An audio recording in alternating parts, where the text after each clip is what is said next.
Right foot back, Zen, Kutsudachi. Hey! Let's just work on that geri and the Oi Tzuki. We did it earlier in the drill, but let's just focus on that principle now of getting the kick out drop. Kick drop. Now what helps you achieve this kick drop quicker is if you don't overextend your geri. If you overextend the length of your geri, your base foot has to turn to the side to accommodate the extra distance. And then when you turn this foot to the side, your body turns a bit to the side, this elbow is cocked out here. You've done that kick there, and then you've landed and chuck it all back into the middle again. You've got to try and keep it so that as you do your kick, this foot stays pretty much where it is. It doesn't, your body's not compromised, it's much straight out.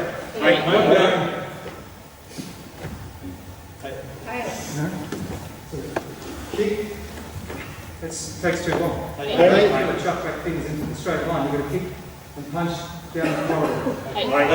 This elbow stays in. In fact, when you're doing your geri, the elbow at the side, if I just punch this one in, kick with my right leg, keeping this elbow in, stops my body turning out too much. Yeah. I have to go straight out. It has to stay in. So use this opposite elbow to keep you aligned square, so that when you land, boom, it's straight out. There's none of this adjustment got to happen with this kind of weird looking thing here. Sounds good at the end, but it's, it's just kind of shaking something out of your arm. Putting your shoes off, right? Let's go. And forward, just work on that principle. This is black belt level, Taigyoku Nidan, yeah? So bring your right arm back. Okay. In fact, let's forget the other arm for the moment. It's all about this arm at the moment. Kicking, staying aligned, dropping and punching with it. Hitch. Now some of you when you punch then, when you kicked, you went like this. Instinctive, you went. This came here. And then you kick, you had to, which means you're using your shoulder to load your kick up. Right? You're using, it's like you've got to wind the leg up. Well, not being able to use this arm yet, you're just going to use this arm. Right? You can have this down here if you want. Mine doesn't have to be sort of, paralysed. Right?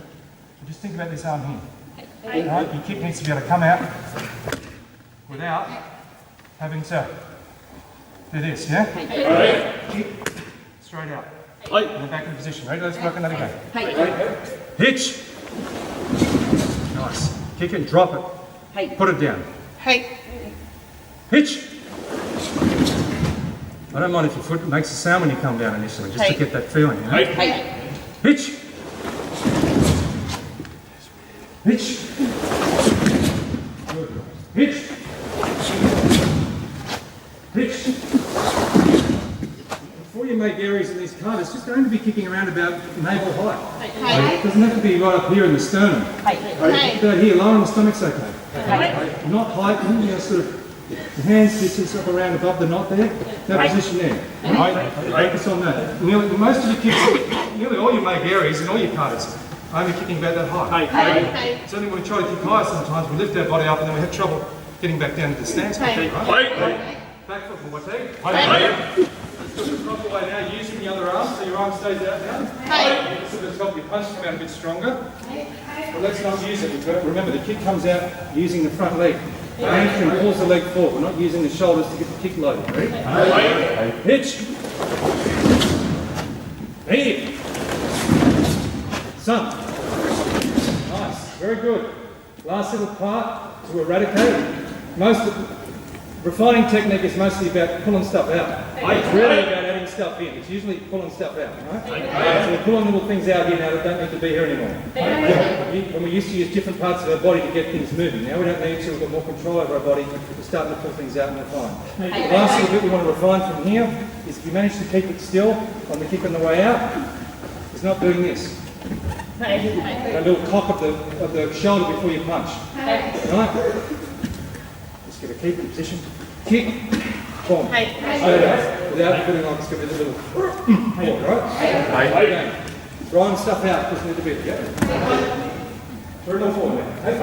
Hitch. Hey. Some. still even use your hips a little bit on that snap. I'd rather there's a little bit of a small pivot in the hips, a little bit of a shudder or a twitch in the hips, rather than a twitch in the shoulder. Front foot, my team.